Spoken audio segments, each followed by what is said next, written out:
Përshëndetje nxënës të dashur. Mirë se erdhët në e-klasa. Shpresoj se jeni të gjithë mirë. Unë jam Senadi, arsimtari i muzikës pranë shkollës fillore Emin Duraku, fshati Bukoviç, komuna e Sarajt. Sot do të kena mësim me klasën e 9. Njësia mësimore për sot është zhvillimi i jazzit.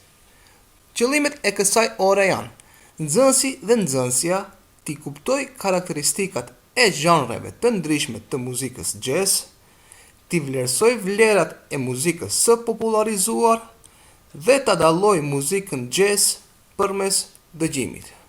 Pra, zhvillimi i jazzit, periudha e parë.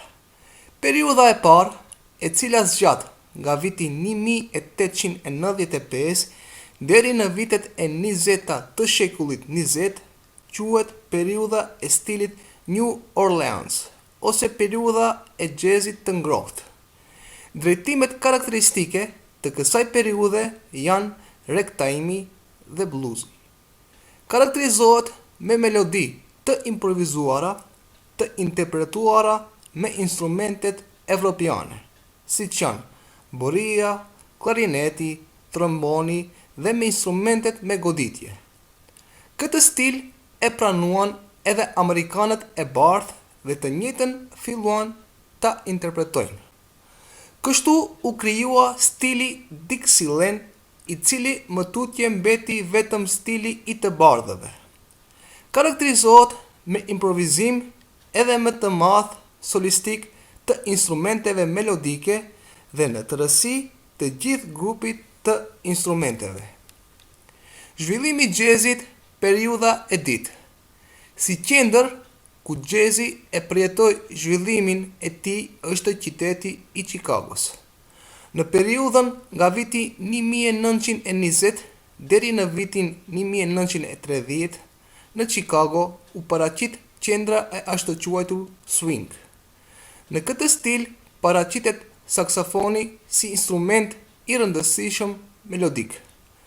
Pas luftës së parë botërore, jazzi u popularizua në tërë Amerikën, po edhe në Europë.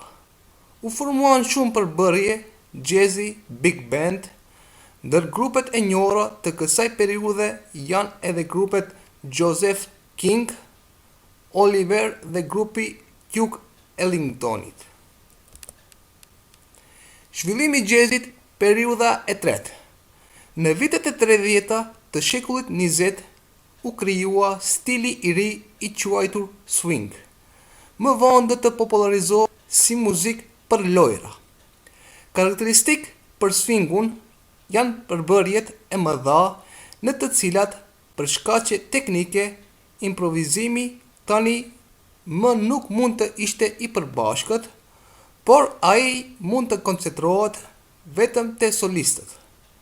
Përfaqësues të njohur të kësaj periudhe janë Louis Armstrong, borist dhe këngëtar, Benny Goodman, klarinetist dhe dirigjent, dhe Count Basie, pianist dhe kompozitor.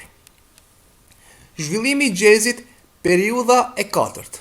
Në fillim të viteve të 40-ta, lind një stil i ri që quhet bebop, që karakterizohet për tempo të shpejtë dhe destinohet si muzikë dëgjuese, por jo edhe për vallëzim. Përfaqësuesit e kësaj periudhe janë Charlie Parker, saksofonist, Dizzy Gillespie, borist dhe dirigjent. Pas gjysmës së dytë të viteve të 40-ta dhe 50-ta, pasojnë më shumë stile jazzi. Ato janë cool jazz, me tingëllim të lehtë, me improvizim të qetë melodik dhe pa përdorime agresive dhe abstraksion harmonik të bebopit. Si vazhdimsi e bebopit, paraqitet hardbopi, i cili e kthen improvizimin temperament dhe virtuos. Modues kishtar janë themel i melodisë dhe improvizimit të stilit jazz modal. Ka fundi i viteve të 50-ta, paraqitet drejtim i ri i quajtur free jazz. Avantgard e jazzit specifik për nga liria në interpretim. Përfaqësues janë Miles Davis, John Coltrane, Herbie Hancock, Ornette Coleman e të tjerë. Zhvillimi i jazzit periudha e pestë. Në vitet e 60-ta dhe 70-ta të shekullit 20, pasojnë stile të reja në jazz muzik. Jazzi latin, i cili bazohet në ritmet e vendeve afrikane dhe latinoamerikana, bossa e re. Pas ti pasojnë stilet post-bop, soul jazz, jazz funk e të tjerë. Përfaqësues të kësaj periudhe janë Stan Getz, Tony Williams, Chick Corea, Aldi Meola, Stanley Clarke, Keith Jarrett e të tjerë. Zhvillimi i jazzit periudha e gjashtë. Nga vitet e 80-ta dhe deri më sot, jazzi lëviz në të gjitha drejtimet e mundshme duke i shfrytzuar të gjitha përparësitë e teknologjisë së sotme të zhvilluar. Në skenën muzikore të jazzit prezent janë stilet smooth jazz, acid jazz, new jazz, jazz rap, punk jazz, jazzcore e të tjera. Interpretues të njohur në këtë periudhë janë Sade, Diana Krall, Chaka Khan, Joshua Redman, Kenny G, James Carter e të tjerë. Besoj nxënës së dashur ju pëlqej mësimi për sot dhe faleminderit për vëmendjen, ju uroj shëndet dhe suksese. Mirupafshim nxënës të dashur.